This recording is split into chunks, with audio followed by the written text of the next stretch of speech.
आज piece party द्वारा जिलाधिकारी को ज्ञापन दिया जा रहा है कि किस तरह से अनुच्छेद 341 का वायलेशन किया गया, उसको साइलेंट किया गया, स्लीपिंग मोड में डाला गया और किस तरह से उसे अवैध किया जाए, इस बात को लेकर के प्रदेश के सभी जिला मुख्यालयों पर आज ज्ञापन दिया जा रहा है। क्योंकि हम इधर 2-3 जिलों के दौरे पे आए थे। कल मलिक साहब ने बताया कि कार्यक्रम है, तो हमने कहा बिल्कुल चलेंगे। बात ये करनी है कि अभी सभी लोग ये शिकायत कर रहे थे कि बहुत सारे लोगों को इत्तला दी गई, वो नहीं आए। हमारे आपके सोचने का नज़रिया ही इतना गलत है। जो लोग आए हैं क्रांति वो करते हैं, जो नहीं आए हैं वो क्रांति नहीं किया करते, और जो आए हैं आप उनको हतोत्साहित नहीं कर सकते। क्रांतियां उनके दम पे होती है। तो आप ये देखिए कितने लोग आए हैं, यह मत देखिए कि आपका गिलास खाली कितना है, आप ये देखिए कि आपका गिलास भरा कितना है। इस मुल्क में रिजर्वेशन की ज़रूरत क्यों है? प्रश्न ये उठता है कि रिजर्वेशन की ज़रूरत क्यों है। हमारे साथियों ने कहा कि उससे हमारी आर्थिक स्थिति सुधर जाएगी, उससे हमारी सामाजिक स्थिति सुधर जाएगी। रिजर्वेशन का ये कॉन्सेप्ट नहीं है कि वो आपकी आर्थिक स्थिति सुधारेगा, वो आपकी सामाजिक स्थिति सुधारेगा। रिजर्वेशन का कॉन्सेप्ट ये है कि जो लायक लड़के हैं, काबिल लड़के हैं, बड़े बड़े यूनिवर्सिटी में पढ़ रहे हैं, उनको मुसलमान होने के नाम पे आतंकवादी कह करके मार दिया जाता है। अगर रिजर्वेशन में मुस्लिम रहेंगे तो नहीं मारे जाएंगे, इसलिए रिजर्वेशन की जरूरत है।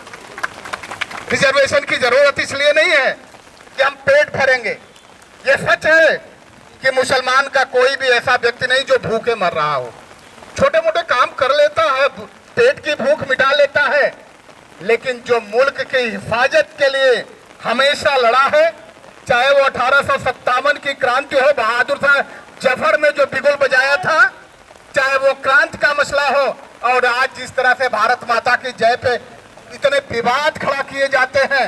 जो अजीमुल्लाह खान साहब ने नारा बुलंद किया था, मादरे वतन हिंदुस्तान जिंदाबाद, ये सारे नारे 1857 की क्रांति को किसी दूसरे ने नहीं, इन मुसलमानों ने शुरू किया था और उन्होंने खत्म किया था। रिजर्वेशन की जरूरत इस बात की। आप कह रहे हैं उत्तर प्रदेश की धरती पर एक आपका स्वाभिमान होता था, बाबरी मस्जिद। स्वाभिमान के रूप में देखते थे। बाबरी मस्जिद कब ध्वस्त हुई? बाबरी मस्जिद पे पहला अटैक कब हुआ? 1990 को 30 अक्टूबर 1990 को पहला अटैक हुआ। किसकी हुकूमत थी?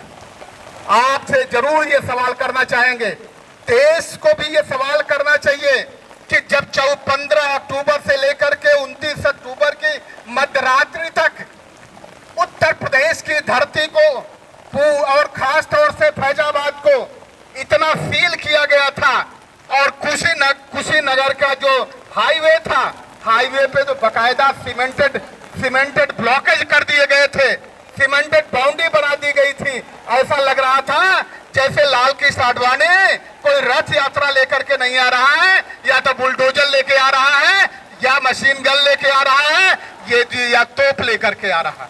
क्यों ऐसा हुआ था? ये भड़काने की बात आपकी होगी, ये भड़काना नहीं है, ये हकीकत है। हकीकत को स्वीकार करना पड़ेगा। अबे हमारे एक साथी कह रहे थे कि जब जब हमने समर्थन मांगा, जिसको भी समर्थन दिए मांगा, सबको हमने समर्थन दिया। ये सच है, सबको आपने समर्थन दिया, और इसीलिए आज सबसे बुरी हालत में आप हैं, क्योंकि आपको सबको समर्थन नहीं देना था, अपने को समर्थन देना था। अपने को आपने समर्थन ना दे करके दूसरे को समर्थन दिया, और जब तक दूसरे को समर्थन देते रहेंगे तो जाहिर सी बात है, जब भिक्षा पात्र लेकर के चलेंगे तो दाता के ऊपर निर्भर करता है कि आपके भिक्षा पात्र में क्या डालेगा। वो अधिकार तो नहीं डाल सकता है, भिक्षा डाल सकता है। इसलिए कहना चाहते हैं कि इस बात को समझने की जरूरत है। और यही नहीं, आप ये देखिए, इसलिए रिजर्वेशन की जरूरत है कि अगर थाने में हम मुसलमान वहां होगा, 25 का स्टाफ है, और उस 25 के स्टाफ में 20% मुसलमान की आबादी होगी, 7-8 मुसलमान होंगे, तो जाहिर सी बात है निर्दोष मुसलमानों को सताया नहीं जाएगा। वो थाना बड़े ऊंचे दामों पे नहीं बिकेगा जहां मुसलमानों की आबादी ज्यादा हुआ करती है। आज आप देखिए, जहां मुसलमानों की ज्यादा आबादी होती है वो थाना बड़े ऊंचे दामों पे नीलाम किए जाते हैं। इसलिए आपसे कहना चाहते हैं कि जरूरत इस बात की है कि रिजर्वेशन की जरूरत क्यों है। रिजर्वेशन की जरूरत इसलिए है कि हमें शासन में भागीदारी चाहिए। रिजर्वेशन की जरूरत इसलिए है कि हमें प्रशासन में भागीदारी चाहिए। रिजर्वेशन की जरूरत इसलिए है कि हमारे महापुरुषों ने जिसलिए 1857 की क्रांति शुरू की थी, इस देश को आजाद कराया था, इस देश को शांति से रखने के लिए, इस देश को सुकून से रखने के लिए, इस देश की एकता और अखंडता बनाए रखने के लिए। इसलिए हमें जरूरत है, जब तक मुसलमानों को रिजर्वेशन दे करके हर जगह नहीं पहुंचाया जाएगा, निश्चित तौर पर इस देश में शांति नहीं आ सकती। कानून व्यवस्था पूरी तरह से लागू नहीं हो सकता। इस देश में कानून व्यवस्था लागू हो जाए, इस देश में सबको न्याय मिल जाए, रिजर्वेशन की जरूरत इसलिए पड़ती है। इसलिए साथियों आपसे कहना चाहते हैं कि ये सच है कि अभी कहा गया कि आज जो है प्रकृति भी पूरी तरह से मेहरबान है। हम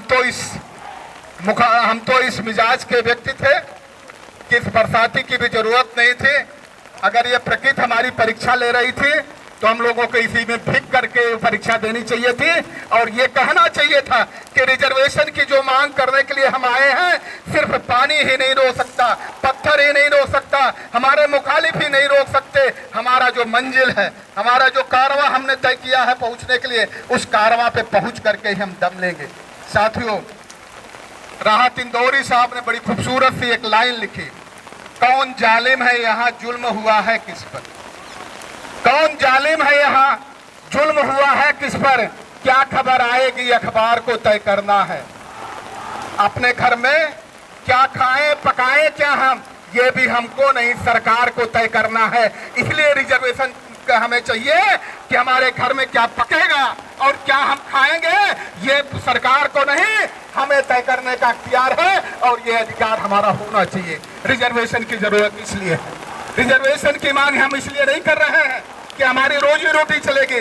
रिजर्वेशन की हम मांग इसलिए कर रहे हैं कि हमारे तमाम लोगों ने जो कुर्बानियां दी है इस मुल्क को आजाद करने के लिए, इस देश की एकता और अखंडता को अछूट रखने को, इस देश को एक मजबूत रखने के लिए, इस देश को भाईचारे में बांध करके रखने के लिए। इसलिए अभी यहाँ बात हो रही थी कि एक चीज तय हो जाए, निश्चित तौर पे हम लोग बैठ करके तय करेंगे। इस तरह से पब्लिक मीटिंगों में नहीं तय होती। लेकिन एक बात और आपको विश्वास दिला देंगे, 1927 जो आएगा उस समय 1927 में आज जो सरकार उत्तर प्रदेश की धरती पे बनेगी वो आपके इशारे पे नहीं चलेगी बल्कि आपके आदेश पे चलेगी। ये तय कर रखा है, ये प्लानिंग कर रखी है और इस प्लानिंग के आधार पे आगे बढ़ना है। साथियों, ज्यादा बात हम लंबा नहीं करना चाहेंगे। नौजवान साथी है, देख करके हमें भी थोड़ा सा जोश आता है। एक शेर हम पढ़ना चाहेंगे नौजवानों के लिए। तो वक्त की आवाज जमा दो, इज्जत से अगर जीना है तो मौत की ठानो, शेर की तरह जिसे दहाड़ा नहीं जाता, इज्जत से उसे कभी पुकारा नहीं जाता, मैखाने विक्रम को पीने नहीं देती, बुज़दिल को ये दुनिया कभी जीने नहीं देती। क्या तय करना चाहते हैं? इस देश का, इस मुल्क का 20% आबादी वाला मुसलमान इज्जत से जिएगा, सरकार में अपनी भागीदारी सुनिश्चित करेगा, प्रशासन में अपनी भागीदारी सुनिश्चित करेगा।